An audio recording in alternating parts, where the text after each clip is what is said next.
రోహిణిని కొట్టబోయిన ప్రభావతికి ఎదురు తిరిగిన మనోజ్ అసలు ఇదంతా ఎలా జరిగిందనేది వీడియోని స్కిప్ చేయకుండా చివరి వరకు చూడండి. గుండె నిండా గుడిగంటలు అప్కమింగ్ ఎపిసోడ్స్ లో ఏం జరగబోతుందో ముందుగా తెలుసుకోవాలి అనుకుంటే కింద కనిపిస్తున్న హైప్ బటన్ మీద క్లిక్ చేసి వీడియోని లైక్ చేసి ఛానల్ని సబ్స్క్రైబ్ చేసుకుని పక్కనే ఉన్న బెల్ సింబల్లో ఆల్ పై క్లిక్ చేయండి. ప్రభావతి పెట్టే టార్చర్కి ఇప్పటికైనా రోహిణికి బుద్ధొస్తుందా? మీ అభిప్రాయాన్ని కామెంట్ రూపంలో తెలియచేయండి. ఇంకా రోహిణినైతే హౌస్ అరెస్ట్ చేసేస్తుంది ప్రభావతి. ఎలాగా పార్లర్ అమ్మేశారు అన్న విషయం తెలిసిపోయింది. సో ఇంకా పార్లర్కి వెళ్ళొద్దంటుంది. మనోజ్తో ఎక్కడ మళ్ళీ మాట్లాడి మనోజ్కి ఎక్కడ దగ్గరైపోతుందా అన్న ఉద్దేశంతో ఇంకా షోరూమ్ దగ్గరికి కూడా మనోజ్ని తీసుకువెళ్ళొద్దని చెప్పనేసరికి రోహిణి ఇంకా ఇంట్లోనే ఉండిపోతుంది. ఆ చిరాకులో ఉండగానే సుగుణమ్మ ఫోన్ చేస్తుంది. ఏంటమ్మా బాగున్నావా అనగానే చాలా బాగున్నాను, చాలా సంతోషంగా ఉన్నాను, పట్టరానంత సంతోషంగా ఉన్నాను అని ఓతెగా మాట్లాడడంతో ఏమైందమ్మా, ఏం జరిగింది అనగాని అసలు నువ్వెందుకు ఫోన్ చేశావు, ఉన్నానా పోయానా అని అడగడానికి ఫోన్ చేశావా అని చెప్పనేసరికి కాదమ్మా, ఈరోజు నా పుట్టినరోజు కదా, నువ్వు పుట్టినరోజుకి ఫోన్ చేస్తావు కదా అన్న ఉద్దేశంతోనే చేశాను అనేసరికి ఒక్కసారిగా రోహిణికి వాళ్ళమ్మ చనిపోయింది అని చెప్పింది జ్ఞాపకం వస్తుంది. బ్రతుకున్న మా అమ్మను ప్రాణాలు లేకుండా చేసేసాను, ఇప్పుడు ఈరోజు మా అమ్మ పుట్టినరోజు అని ఎంతగానో బాధపడుతుంది. నీకు వీలు కుదిరితే ఒక్కసారి వస్తావమ్మా, చూడాలనుంది, అప్పుడే నిన్ను చూసి 10 రోజులు అవుతుంది అనగానే సరేనమ్మా, ఖచ్చితంగా వస్తాను. చింటూ ఏం చేస్తున్నాడు? వాడు నీ గురించి అడుగుతున్నాడు, వాడి గురించి నువ్వు బెంగ పెట్టుకోవద్దు. నేను బ్రతుకున్నంత కాలం వాడికి ఏ లోటు లేకుండా చూసుకుంటాను, నేను పోతేనే వాడి పరిస్థితి ఏంటా అని ఆలోచిస్తున్నాను అనగానే బాధపడకమ్మా, అన్ని పరిస్థితులు చక్కబడతాయి అని చెప్పి రోహిణి ధైర్యం చెప్పి వస్తానమ్మా అని చెప్తుంది. ఇప్పుడు నేను బయటికి ఎలా వెళ్ళాలి, ఇంట్లోనే ఉండమని హౌస్ అరెస్ట్ చేసేశారు అని రోహిణి విద్యకు ఫోన్ చేయడంతో విద్య కూడా అలానే ఉంటుంది, నువ్వేమన్నా మామూలు అబద్ధాలు చెప్పావా, అబద్ధాల మీద అబద్ధాలు చెప్పుకుంటూ వచ్చావు, మరి నీకు ఎలాంటి పరిస్థితి రాకపోతే ఎలాంటి పరిస్థితి వస్తుంది, సరే ఎందుకు ఫోన్ చేసావో చెప్పు అనగానే ఏమీ లేదులేవే అని ఫోన్ పెట్టేస్తుంది. ఇంకా బాలు, మీనా, రవి, శృతి ఎవరి పనుల్లో వాళ్ళు ఉంటారు. మనోజ్ షోరూమ్ దగ్గరికి వెళ్ళాడు కదా, షోరూమ్ దగ్గరికి వెళ్ళిన మనోజ్ దగ్గరికి సేల్స్ మ్యాన్ వచ్చి రోహిణి విలువ గురించి, అంటే రోహిణి అవెంతుంది, ఇదెంతుంది, షోరూమ్ ఎంతలా పట్టించుకుంటుంది అన్నీ కూడా చెప్పేసేసరికి మనోజ్ ఆలోచనలో పడతాడు. ఈ లోపు ఇన్సూరెన్స్ అతను వస్తాడు. ఇన్సూరెన్స్ అతను వచ్చి రోహిణి మేడం లేరా సార్ అని చెప్పాను కానీ, ఎందుకు, నేను పోతే రోహిణికి ఎల్ఐసి డబ్బులు ఇద్దామనా అనగానే అలా అనొద్దు సార్, మేడము లైఫ్ ఇన్సూరెన్స్ కట్టలేదు సార్, హెల్త్ ఇన్సూరెన్స్ కట్టారు, మీకు ఏమైనా అయితే మేడం తట్టుకోలేరు, అందుకే మీకు ఏ చిన్న అనారోగ్యం వచ్చినా హెల్త్ ఇన్సూరెన్స్ బాగా ఉపయోగపడుతుంది అన్న ఉద్దేశంతోనే మేడం హెల్త్ ఇన్సూరెన్స్ కట్టారు. మీరు మేడంని తప్పుగా అర్థం చేసుకుంటున్నారు. మేడం తరపున తీసుకోమంటే మనోజ్ సంతోషంగా ఉంటే నేను మనోజ్ దగ్గర ఎప్పటికీ సంతోషంగానే ఉంటాను అని చెప్పి ఇంకా మేడం చెప్పారు సార్ అని చెప్పనగానే ఒక్కసారిగా మనోజ్కి రోహిణి విలువేంటో తెలుస్తుంది. ఇప్పుడు ఎందుకు వచ్చావు అనగానే అమౌంట్ తీసుకోవడం కోసం వచ్చాను సార్, మేడం లేరా అని చెప్పనేసరికి లేదు నేను ఇస్తాను అనగానే లేదు సార్, ఆ అమౌంట్ మేడమే ఇస్తానన్నారు, ఎప్పుడైనా సరే నన్నే అడిగి తీసుకోమని చెప్పారు అనగానే తను ఈరోజు రాదు, తీసుకోండి అని చెప్పి అమౌంట్ కాస్త ఇస్తాడు. ఇచ్చేసరికి రిసిప్ట్ తీసుకొచ్చి ఇస్తాను సార్ అని అతను వెళ్ళిపోతాడు. ఇంకా మనోజ్ కూర్చుని ఆలోచిస్తూ ఉంటాడు. ఆలోచిస్తూ ఉండేసరికి స్టాఫ్ అంతా వస్తారు. ఏంటి సార్ అలా ఉన్నారు అనగాని ఏమీ లేదు అనేసరికి మేడం రాక డల్ అయిపోయారు కదా, మీ పక్కన మీ మేడం ఉంటే మీరు ధైర్యంగా ఉంటారు సార్, మేము ఎన్నోసార్లు అబ్జర్వ్ చేశాము, మేడం ప్రతి ఒక్క విషయాన్ని పట్టించుకుంటారు, ప్రతి దాన్ని నెగ్లెక్ట్ చేయకుండా అన్నిటిలోనూ మేడం చూసుకుంటారు, అకౌంట్స్ అన్నీ కూడా మేడం చాలా చక్కగా మెయింటైన్ చేస్తారు సార్, ఏ విషయాన్ని కూడా లేట్ చెయ్యరు సార్ అని చెప్పనేసరికి ఇంకా రోహిణి గురించి ఆలోచనలో పడతాడు మనోజ్. అయితే రోహిణి నన్ను ఇంతలా ఆలోచించిందా, రోహిణి నా గురించి ఇంత ఇంత ఆలోచించి నా గురించి ఇంత శ్రద్ధ తీసుకుందా అని ఇంకా మనోజ్ అయితే అనుకుంటాడు. ఇంకా అలా అనుకునేసరికి రోహిణిని ప్రభావతి కొట్టింది కదా అది గుర్తు తెచ్చుకుంటాడు. గుర్తు తెచ్చుకుని అమ్మ రోహిణిని చాలా బాధ పెట్టింది. రోహిణి ఎన్ని అబద్ధాలు చెప్పినా ఏం చేసినా నా కోసమే కదా, నాతో కలిసి ఉండడం కోసమే కదా ఇదంతా చేసింది. నేను రోహిణిని ఎందుకు తప్పుగా అర్థం చేసుకుంటున్నాను? నన్ను పెళ్లి చేసుకోవడం కోసం నన్ను ప్రేమించింది కదా, అందుకే కదా ఇదంతా చేసింది. రోహిణిని నేను దూరం చేసుకోకూడదని మనోజ్ కాస్త అనుకుంటాడు. రోహిణి ఇంటి దగ్గరే ఉంది కదా, ఫోన్ చేస్తాడు. ఫోన్ చేసేసరికి రోహిణి చెప్పు మనోజ్ అనగానే, ఏం చేస్తున్నావు అనగానే, ఏమీ లేదు మనోజ్, అత్తయ్య ఇంట్లోనే ఉండమన్నారు కదా, అందుకే ఇంట్లోనే ఉన్నాను అనగానే, సరే బయలుదేరి షోరూమ్ దగ్గరికి రా అని చెప్పనేసరికి, అత్తయ్య ఎక్కడికి వెళ్ళొద్దని చెప్పారు కదా మనోజ్ అని చెప్పనగానే, నీ భర్తగా నేను చెప్తున్నాను, నువ్వు బయలుదేరి షోరూమ్ దగ్గరికి రా, ఎవరేమంటారో నేను చూస్తాను అని చెప్పనేసరికి, సరే మనోజ్ అని ఇంకా రోహిణి వెళ్తూ వెళ్తూ వాళ్ళమ్మ దగ్గరికి వెళ్ళి వాళ్ళమ్మకు ఒక చీర ఇచ్చేసి పుట్టినరోజు శుభాకాంక్షలు చెప్పి వాళ్ళతో ఎక్కువ టైం స్పెండ్ చేస్తే మళ్ళీ లేట్ అవుతుందని, మళ్ళీ వస్తానమ్మా, నేను షోరూమ్ దగ్గరికి వెళ్తున్నాను, మనోజ్ అర్జెంటుగా రమ్మని చెప్పాడు అనగాని, సరేని సాయంత్రం ఈ చీర కట్టుకుని నువ్వు చింటూ గుడికి వెళ్ళండి అని చెప్పనేసరికి, తప్పకుండా అమ్మా అని చెప్పి ఇంకా సుగుణమ్మ కాస్త చెప్తుంది. ఇంకా రోహిణి షోరూమ్ దగ్గరికి వెళ్ళిపోతుంది. రా రోహిణి అని చెప్పాను కానీ, మేడం బాగున్నారా, పొద్దుటి నుంచి మీరు ఎందుకు రాలేదు మేడం, సార్ చాలా డల్ అయిపోయారు, మీరు వచ్చిన తర్వాతే సార్ మళ్ళీ నవ్వుతున్నారు అని చెప్పి ఇంకా స్టాఫ్ చెప్తారు. ఏంట్రో మనోజ్ అర్జెంటుగా రమ్మన్నావు అనగానే, కొత్త స్టాక్ ఏదో ఆర్డర్ పెట్టాలి అని అన్నావంట కదా, తను చెప్పాడు, వెళ్ళి ఆ స్టాక్ సంగతి ఏంటో చూడు అనగానే, సరే మనోజ్ అని చెప్పి ఇంకా అతని దగ్గరికి వెళ్ళి స్టాక్ గురించి మాట్లాడి, ఇది కావాలి అవి కావాలి అని అన్నీ కూడా చెప్తుంది. చెప్పేసేసరికి సరే అని ఇంకా సాయంత్రం వరకు ఇద్దరు అక్కడే ఉంటారు. పార్లర్కి వెళ్ళవా అనగానే, అత్తయ్య వెళ్ళొద్దన్నారు అనేసరికి, నువ్వు పార్లర్లో వర్క్ చేయడానికైనా వెళ్తున్నావు కదా, ఇంటి దగ్గర మాత్రం ఖాళీగా ఉంటావా ఏంటి, ఖర్చులకైనా పనికొస్తాయి కదా, పార్లర్లో ఎందుకు మానేయాలి, నువ్వు పార్లర్కి వెళ్ళి అని చెప్పి ఇంకా మనోజ్ అయితే చెప్తాడు. చెప్పేసేసరికి, అయితే పార్లర్కి వెళ్ళనా మనోజ్ అనగానే, మరి అత్తయ్య అనగానే, అమ్మ సంగతి నేను చూసుకుంటాను, అమ్మకు నేను చెప్తాను అనేసరికి, సరేనని అయితే ఇప్పుడు వెళ్ళనా అనగానే, ఈ రోజుకి వద్దులే, అసలే దెబ్బలవి తిని ఒంట్లో కొంచెం నీరసంగా ఉంటుంది కదా, పార్లర్కి వెళ్ళినా కష్టపడాలి, రేపటి నుంచి పార్లర్కి వెళ్ళు, పార్లర్ చూసుకున్న తర్వాత షోరూమ్ దగ్గరికి రా అని చెప్పాను కానీ, సరే మనోజ్ అనేసరికి అప్పుడు ఇద్దరం ఇంటికి వెళ్ళొచ్చు అనగానే, సరేనని చెప్పి రోహిణి కాస్త షోరూంలోనే ఉండమని చెప్తారు. ఇంకా ప్రభావతి నాచింగ్ క్లాస్కి వెళ్తుంది కదా కామాక్షి వాళ్ళ ఇంటికి. కామాక్షి వాళ్ళ ఇంటికి వెళ్ళి కామాక్షి దగ్గర ఉండి, ఏంటి మీ అత్తగారు వచ్చి మొత్తం అందరినీ మళ్ళీ కలిపేశారా అనగాని, కలిపేయడం ఏంటి, పైగా ఒక ఉయ్యాలొచ్చి ఆ ఉయ్యాల్లో బిడ్డనివ్వాలి సంవత్సరం లోపు అని ముగ్గురుతోటి ముడుపులు కట్టించారు అనగాని, ఏదేమైనా సరే పెద్దమ్మ లాంటి వాళ్ళు ఒక్కరైనా ఉండాలి, ఉంటే ఎలాంటి కుటుంబాలైనా కలిసి ఉంటాయి, ఆయన అన్నయ్య లాంటి వాళ్ళు ఉంటే అందరూ కూడా కలిసి కట్టుగా ఉంటారు, నీలాంటిది మాత్రం అస్సలు ఉండకూడదు అనగాని, ఏంటి కామాక్షి ఏమంటున్నావు అనగాని, అవును వదిన, నిజంగా అన్నయ్య ఉన్నాడు కాబట్టే ఇంకా బాలు వాళ్ళు, మీనా వాళ్ళు, శృతి, రవి, మనోజ్, రోహిణి అందరూ కలిసి ఉన్నారు వదిన, అదే నీకు పెత్తనం ఇచ్చున్నా అన్నయ్య లేకపోయినా నువ్వు వాళ్ళని కలిసి ఉండనిస్తావా, ఎప్పుడో ఒక్కొక్క కొడుకుని ఒక్కొక్క చోటకి పంపేసుంటావు, లేదంటే నీ గయ్యాలితనం భరించలేక ఎవరికి వాళ్ళే వెళ్ళిపోయి విడిపోయి వేరే కాపురం పెట్టుకుని ప్రశాంతంగా ఉండుంటారు. అదే నీ ఆధ్వర్యంలో ఉండుంటే ఖచ్చితంగా వాళ్ళంతా కూడా విడిపోయి వేరే కాపురాలు పెట్టుకుని ప్రశాంతంగా ఉండేవారు అనేసరికి, చాలా మాట్లాడుతున్నావు కామాక్షి అనగానే, కరెక్ట్ మాట్లాడుతున్నాను వదిన అని చెప్పనేసరికి, నువ్వు ఇప్పటికీ మనోజ్ని రోహిణిని వేరు చేయాలని చూస్తున్నావు కదా, అదే పెద్దమ్మ రావడం వల్లే కలిపింది. చూడు వదిన, తప్పులు చేయడం సహజం, రోహిణి అబద్ధాలే చెప్పుండొచ్చు, మనలో మన మాట ఒక మాట అనుకుందాం, రోహిణి ఇన్ని అబద్ధాలు చెప్పినా ఏం చేసినా మనోజ్ని ప్రతి విషయంలోనూ వెనకేసుకునే కదా వచ్చింది, మనోజ్నేమీ తప్పు పట్టలేదు కదా, తక్కువ చెయ్యలేదు కదా, మనోజ్ పార్కులో పడుకున్నప్పుడు కూడా తను సర్ది చెప్పింది కదా, ప్రతి ఒక్కటి కూడా తను చూసుకుంటూనే ఉంది కదా, అప్పుడు ఆ 45 లక్షలు ఆ కల్పన ఇచ్చినప్పుడు మనోజ్ ఏం చెప్పాడు, ఇంట్లో ఇచ్చేద్దామన్నాడు. అబద్ధం చెప్పైనా సరే రోహిణి షోరూమ్ పెట్టించింది కదా, షోరూమ్ ఉండడం వల్లే కదా మనోజ్కి ఒక బిజినెస్ మ్యాన్ అంటూ గొప్పలు చెప్పుకుంటున్నాడు.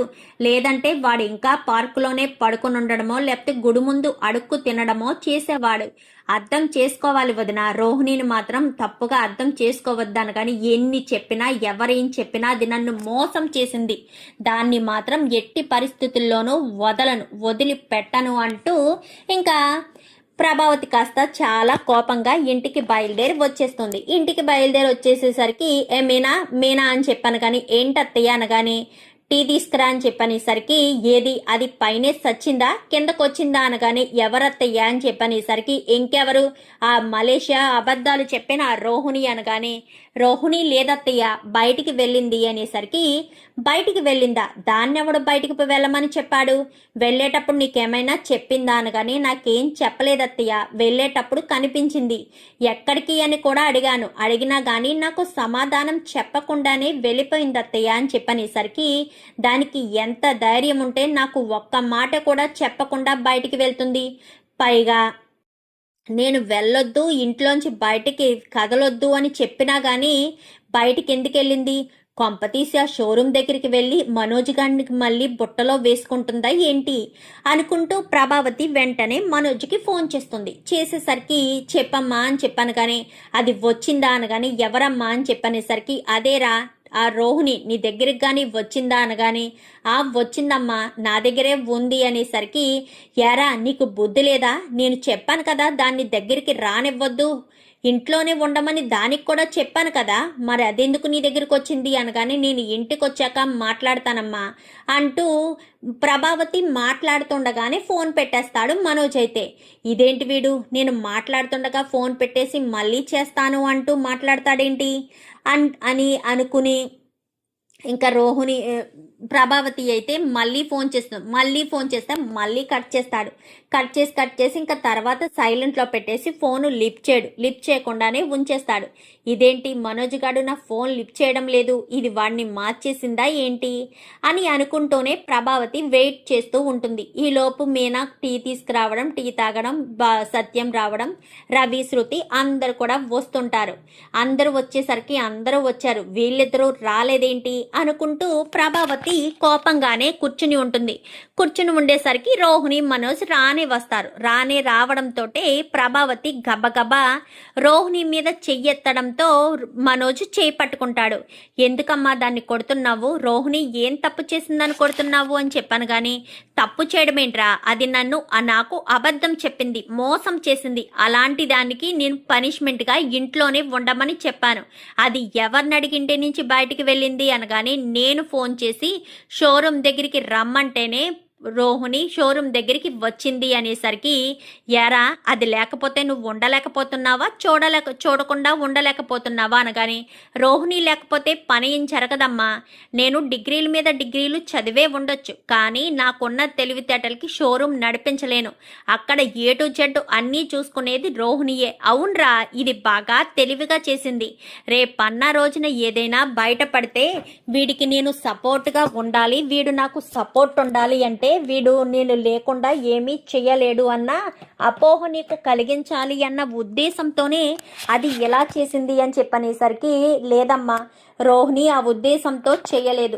నాకు ఏమీ తెలియదని నాకు చెప్పినా మళ్ళీ ఆలస్యం అయిపోతుందని తనే అన్ని బాధ్యతలు నెత్తి మీద వేసుకుని ప్రతి ఒక్కటి తనే చూసుకుంటుంది, రోహిణిని తప్పు పట్టొద్దు అనేసరికి ఏంట్రా రోహిణిని తప్పు పట్టొద్దు అని చెప్పేంత గొప్పవాడివైపోయావా అనగానే గొప్పవాణ్ణి అయిపోవడం కాదమ్మా, రోహిణి జోలికి రావద్దు అని చెప్తున్నాను అని చెప్పి ఇంకా ప్రభావతిని ఎదిరించేసరికి ప్రభావతి ఏంటే నా కొడుకును మార్చేసావా అంటూ మళ్ళీ చెయ్యెత్తేసరికి మనోజ్ మళ్ళీ పట్టుకుంటాడు.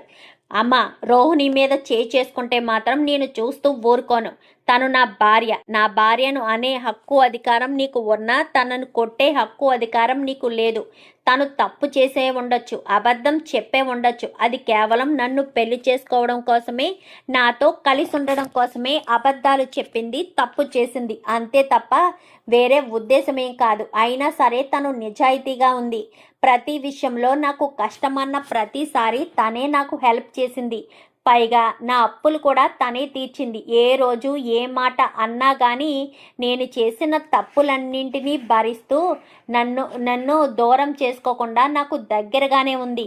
అలాంటి రోహిణిని నువ్వేమైనా అంటే నేను చూస్తూ ఊరుకోనమ్మా అని చెప్పి ఇంకా మనోజ్ కాస్త అంటాడు, ఏంట్రా నన్నే ఎదిరించి మాట్లాడే అంత గొప్పవాడివైపోయావా? ఇన్ని రోజులు నేను చెప్పిందల్లా చేసి నీ కోసం నేను ఎన్నో మాటలు పడ్డాను. నీ కోసమే ఇల్లు తాకట్టు పెట్టాను. ఇది చెప్పిన అబద్ధపు మాటలకి నేను మోసపోయి ఇల్లు తాకట్టు పెట్టి మరీ డబ్బులు ఇచ్చాను. ఇన్ని చేసినా, ఇన్ని దారుణాలు చేసినా, మీనా నగలు అమ్మేసుకున్న ప్రతి ఒక్క విషయంలో నీకు సపోర్ట్ చేస్తూ వచ్చాను. ఇప్పుడు నాకంటే నీ పిల్లమే ఎక్కువైపోయిందా అనగానే, అవునమ్మా, నా భార్య ఎక్కువైంది. నా భార్య నన్ను నమ్ముకునే ఇంట్లో ఉంటుంది. అలాంటి నా భార్యను చిన్న చూపు చూస్తూ ఉంటే నేను చూస్తూ ఎలా ఊరుకుంటాను? నా భార్యకు నేను సపోర్ట్గా ఉంటాను. ఎవరు నా భార్యకు సపోర్ట్ ఉన్నా లేకపోయినా నేనుంటాను సపోర్ట్గా. నా భార్యను మాత్రం ఎవరు ఏమీ అనడానికి వీల్లేదు. నా భార్యను ఏమైనా అంటే మాత్రం నేను అస్సలు ఊరుకోను అంటూ మాట్లాడేసరికి, అది కాదురా మనోజ్ అని చెప్పాను. కానీ వద్దమ్మా, ఇన్ని రోజులు నువ్వు చెప్పిందల్లా చేసుకుంటూ పోయాను. కానీ నా భార్యను నువ్వు ఆ రోజు 45 లక్షల విషయంలో కూడా కొట్టావు. తను చేసింది తప్పే. తనేమీ డబ్బులు ఎక్కడికో తీసుకుని వెళ్ళిపోలేదు కదా, నాతోనే కదా షోరూమ్ పెట్టించింది. తనే గనక ఆ రోజు ధైర్యం చేసి షోరూమ్ పెట్టించకపోయి ఉంటే నా పరిస్థితి ఏమై ఉండేది? ఇంకా నేను గుడి ముందు అడుక్కు తినడమో లేదంటే పార్కులో పడుకోవడమో చేసుండేవాడిని. రోహిణి ఆ రోజు అబద్ధం చెప్పినా, మీ అందరినీ మోసం చేసినా నన్ను ఒక స్టేజ్లో నిలబెట్టింది. ఇప్పుడు నేను బిజినెస్ మ్యాన్ అంటూ గొప్పగా చెప్పుకుంటున్నానంటే అది రోహిణి నా పక్కన ఉండి నాకు సపోర్ట్గా ఉండడం వల్లే. లేదంటే నేను ఈ రోజు ఈ స్థాయిలో ఉండేవాడిని కాదు. అలాంటిది రోహిణిని పట్టుకుని నువ్వు కొడుతూ తిడుతూ ఉంటే నేను చూస్తూ భరించాలా? నా భార్యను కొట్టడానికి తిట్టడానికి నీకు ఎలాంటి హక్కు అర్హత లేదు అని చెప్పనేసరికి ఇంకా మా బాలు ఒక్కసారిగా విజులుతాడు. శబాష్ రా, మంచి మాట అన్నావు. ఇన్ని రోజులకి అమ్మ పక్కన ఉండి చవట దద్దమ్మలా ఉండకుండా భార్యను వెనకేసుకొచ్చావు. కానీ తప్పు చేసినప్పుడు మనం నిందించాలి, తప్పు చేయలేనప్పుడు మనం సపోర్ట్ చేసినా పర్వాలేదు అనగానే, అవును అని చెప్పి ఇంకా రవి కూడా అంటాడు, ఏంటి అందరూ ఒకటైపోయారా? పెళ్ళాలు చాటు బిడ్డల్లా చవటల్లా తయారయ్యారా అనగానే, మరి అదే మాట నానమ్మ కూడా నాన్ననంటే నీకెలా ఉంటుందమ్మా? నువ్వు కూడా నానమ్మ నుంచి నాన్నను దూరం చేసేసావు కదా. వాళ్ళమ్మ వాళ్ళ ఇంటికి వెళ్తానంటేనే ఎందుకు ఏంటి అంటూ 10 రకాల ప్రశ్నలు అడుగుతావు కదా. నాన్నకు మాత్రం వాళ్ళమ్మతో ఉండాలని అనిపించదా? వాళ్ళమ్మ నుంచి నువ్వు దూరం చేసేసావు. భార్య మాట వినే కదా నాన్న అక్కడి నుంచి ఇక్కడికి వచ్చేసాడు. ఎప్పుడు అక్కడికి వెళ్ళడు. అయినా సరే నాన్నను అమాయకుని చేసి నువ్వు ఎన్నిసార్లు మోసం చేయలేదు? నాన్నన్ని ఓపికగా భరిస్తున్నాడు. నాన్నే కనుక లేకపోయి ఉంటే మేమంతా కలిసి ఉండేవాళ్ళం కాదు అనగానే, అవును, బాలు చెప్పింది 100% నిజం. అంకులే కనుక లేకపోయి ఉంటే మేము ఇంట్లో ఉండేవాళ్ళమే కాదు. ఆంటీ పెట్టే టార్చర్కి, మీనాను అంటున్న మాటలకి బాలు కూడా ఎప్పుడో ఇల్లు వదిలి వెళ్ళిపోయేవాడు.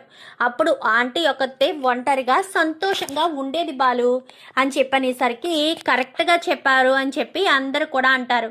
అనేసరికి ప్రభావతి ఒంటరిదైపోయినట్టు అనిపిస్తుంది. అందరూ ఒకటైపోయి నన్ను ఒంటరిదాన్ని చేశారా అనగాని, ఎవరూ నిన్ను ఒంటరిదాన్ని చేయలేదు ప్రభా. నీలో ఎప్పటికైనా మార్పు రావాలి. కొడుకులను కోడళ్లను సమానంగా చూడాలి. ముగ్గురు నీ కడుపున పుట్టిన వాళ్ళే. ముగ్గురు కోడళ్ళు మన ఇంటికి కోడళ్ళుగా దీపం పెట్టడానికి వచ్చిన ఆడపిల్లలే. మన ఇంటికి వచ్చిన ఆడపిల్లలు ముగ్గురిని ఒకేలా చూడాలి. మీనా ఏమీ ఇంటి పనులు చెయ్యను అని అనదు కదా. కానీ నువ్వు చెప్పే విధానంలో మార్పు రావాలి. కొంచెం ప్రేమగా ఆప్యాయంగా మాట్లాడితే అంతకు మించిన పని మీనా చేస్తుంది. శృతికి రోహిణికి ఎలాగా పని చేయరు.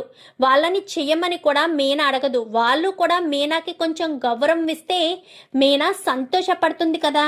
అంతే తప్ప వాళ్ళని ఇలా ఉండొద్దు అలా ఉండొద్దు అని చెప్పకూడదు ప్రభా. ఎదుటి వాళ్ళకి మనం అలా చెప్తే మన మీద ఉన్న గౌరవం పోతుంది. ఎప్పుడూ అందరూ కలిసిమెలిసి ఉండాలి అని చూడాలి. అలా అయితేనే కుటుంబం అంతా ఒక తాటి మీద నడవగలుగుతుంది. మా అమ్మే గనక వచ్చి రోహిణి విషయంలో ఇదంతా జరిగిందని రోహిణిని 4 తిట్టి ప్రమాణం చేయించి మళ్ళీ రోహిణిని మనోజ్ని ఒకటి చేసింది. అది చెయ్యకపోయి ఉంటే నువ్వేం చేసేదానివి? మనోజ్కి రోహిణికి విడాకులు ఇప్పించేదానివి. మనోజ్ని మరొకరు పెళ్లి చేసుకున్న తర్వాత వాళ్ళు ఎలాంటి వాళ్ళో ఎవరికి తెలుసు? అయినా రెండో పెళ్లి వాడిని ఎవరు చేసుకుంటారు? నీకు ఆస్తి అంతస్తు ఇచ్చి చేసుకుంటారా? వచ్చిన కోడల్ని నిన్ను అసలు నిలబడనివ్వకపోతే, నీ మాట వినకపోతే, నిన్ను ఆ పని చెయ్యి ఈ పని చెయ్యి అంటూ నీకు గౌరవం ఇవ్వకపోతే అప్పుడు నీ పరిస్థితి ఏంటి ప్రభా? అందుకే మనం ఎప్పుడు కూడా భార్యాభర్తల బంధాన్ని విడదీయకూడదు. వాళ్ళిద్దరి మధ్య చిచ్చు పెట్టడానికి ప్రయత్నం చేయకూడదు. అలా చేస్తే అడితిప్పిడి తిప్పి మనకే వస్తుంది. అర్థమవుతుందా? ఇంకొకసారి ఇలాంటి పనులు చెయ్యొద్దు. రోహిణి మీద చెయ్యెత్తడానికి వీల్లేదు. మంచి మాట అన్నావురా. నా భార్య మీద చెయ్యెత్తకూడదని నీ భార్యకు సపోర్ట్ చేశావు. ఇప్పుడు మగాడిలా కనిపిస్తున్నావురా. నా కొడుకులా కనిపిస్తున్నావు. మీ అమ్మని ఎదిరించమని చెప్పట్లేదు నేను. నీ భార్యకు సపోర్ట్ చేయమని మాత్రమే చెప్తున్నాను. అది నువ్వు గుర్తించుకో అని చెప్పనేసరికి అలాగే నాన్న అని చెప్పి ఇంకా మనోజ్ కాస్త అంటాడు. రోహిణి కూడా చాలా సంతోషపడిపోతుంది. ఇంటికి వెళ్ళాక నాకు ఒక దొరువే అనుకున్న రోహిణికి మనోజ్ ప్రభావతి చేతిని ఎప్పుడైతే పట్టుకుంటాడో అప్పుడే మా రోహిణికి ఎంతో కొండంత ధైర్యం వస్తుంది. మనోజ్ నాకు ఇంత సపోర్ట్ చేస్తున్నాడు అని ఎంతగానో సంతోషపడుతుంది రోహిణి అయితే. ఇంకా గదిలోకి వెళ్ళిన తర్వాత రోహిణి మనోజ్ని పట్టుకుంటుంది. పట్టుకునేసరికి నన్ను క్షమించినందుకు చాలా థ్యాంక్స్ మనోజ్ అనగానే, ఆలోచించాను రోహిణి, బాగా ఆలోచించాను. నువ్వు ఇదంతా చేశావు అంటే కారణం నేనే కదా. నా గురించే కదా చేశావు. నన్ను పెళ్లి చేసుకుని నాతో సంతోషంగా ఉండడం కోసమే కదా చేశావు. నా కోసం నాతో పాటు సపోర్ట్గా ఉండి నన్ను ఒక గొప్ప స్థాయికి తీసుకొచ్చిన నిన్ను అంత ఈజీగా తప్పు చేశావని నేను నా లైఫ్లోంచి దూరం చేసుకోలేను. బామ్మ వచ్చి మంచి పని చేసింది. మళ్ళీ నీ గురించి నాకు తెలియచేసింది. లేదంటే మా అమ్మ అయితే నన్ను ఖచ్చితంగా శాశ్వతంగా విడదీసేసి ఉండేది అని చెప్పి ఇంకా మనోజ్ అనేసరికి, చాలా థ్యాంక్స్ మనోజ్, నువ్వు నన్ను ఎంతలా అర్థం చేసుకుంటావని కలలో కూడా అనుకోలేదు. నాకు చాలా చాలా అంటే చాలా సంతోషంగా ఉంది. ఈ సంతోషాన్ని నేను మాటల్లో చెప్పలేను అంటూ ఎంతగానో సంబరపడిపోతుంది రోహిణి అయితే. ఇంకా అలా మనోజ్ని పట్టుకొని చాలా హ్యాపీగా ఫీల్ అవుతుంది. ఇక మీదట నన్ను మోసం చేయొద్దు. ఏదైనా సరే ఏ చిన్న అబద్ధం కూడా చెప్పొద్దు. ఏదైనా నిజం నిర్భయంగా చెప్పేసే రోహిణి. నేను అర్థం చేసుకుంటాను. నా రోహిణి నాతో అయినా సరే నిజాయితీగా ఉందని నేను ధైర్యంగా ఉంటాను అని చెప్పనేసరికి, తప్పకుండా మనోజ్, ఖచ్చితంగా నేను ఏదైనా చెయ్యాలనుకున్నా చేస్తున్నా నీకు ఖచ్చితంగా చెప్తాను. నా మీద ఇంత నమ్మకం ఉన్నందుకు, నా మీద ఇంత ప్రేమ ఉన్నందుకు నేను చాలా సంతోషపడుతున్నాను అని చెప్పి ఇంకా రోహిణి కాస్త చెప్తుంది. రోహిణి కాస్త చెప్పి చాలా సంబరపడిపోతుంది. బాలు, మీనా కూడా హ్యాపీగా ఫీల్ అవుతారు. మొత్తానికైతే మీ అన్నయ్య చవటదద్దమ్మా అనుకున్నాను పొద్దుటే. సాయంత్రానికల్లా మీ అన్నయ్య కూడా ఒక మగాడు తన భార్యకి ఇవ్వాల్సిన విలువ ఇస్తున్నాడు అని నిరూపించుకున్నాడు అనగాని, ఏదైనా సందర్భం రావాలి మీనా. సందర్భానుసారం అన్ని విషయాలు బయటకు వస్తాయి. సరైన అవకాశం కోసం ఎదురు చూస్తుంటారు, ధైర్యం కోసం. ఆ అవకాశాలు ధైర్యం కలిగిన రోజు ఎంతో సంతోషంగా అయితే ఉంటారు అని చెప్పనేసరికి, నిజమే, నువ్వు చెప్పింది 100కి 100 పాళ్ళు నిజమే అని చెప్పి ఇంకా అక్కడ ఉన్న వాళ్ళు కూడా అంటారు. ఇంకా మనోజ్ అయితే రోహిణిని పూర్తిగా నమ్మాడు కదా. అలా నమ్మడంతో మనోజ్కి రోహిణి మరింత దగ్గరయ్యి ఇద్దరు సంతోషంగా ఉంటారు. మరి రోహిణి కేవలం మలేషియా విషయం దాచినందుకే ప్రభావతి ఎంత విశ్వరూపం చూపించిందే. రేపన్న రోజున చింటూ విషయం బయటపడితే, చింటూ రోహిణి కొడుకేనని, చింటూకు ఆల్రెడీ ఇంతకు ముందు ఎప్పుడో పెళ్లి జరిగిందని, అప్పుడే చింటూ పుట్టాడు అన్న విషయం రోహిణికి తెలిస్తే, మరి రోహిణి విషయంలో మనోజ్ కానీ ఇటు ప్రభావతి కానీ ఎలా రియాక్ట్ అవుతారు? రోహిణిని అప్పుడు కూడా క్షమిస్తారా, లేక అప్పుడు అస్సలు క్షమించకుండా మళ్ళీ రోహిణినే మందలించి రోహిణినే ఇంటి నుంచి బయటకి పంపించేస్తాడా? చూద్దాం మరి రాబోయే ఎపిసోడ్స్లో. మరి ఇలాగే జరగాలని మీరు కూడా కోరుకుంటే కామెంట్లో ఎస్ అని టైప్ చేయండి. వీడియోని లైక్ చేసి ఛానల్ని సబ్స్క్రైబ్ చేసుకొని పక్కనే ఉన్న బెల్ సింబల్లో ఆల్ పై క్లిక్ చేయండి. Thank you for watching.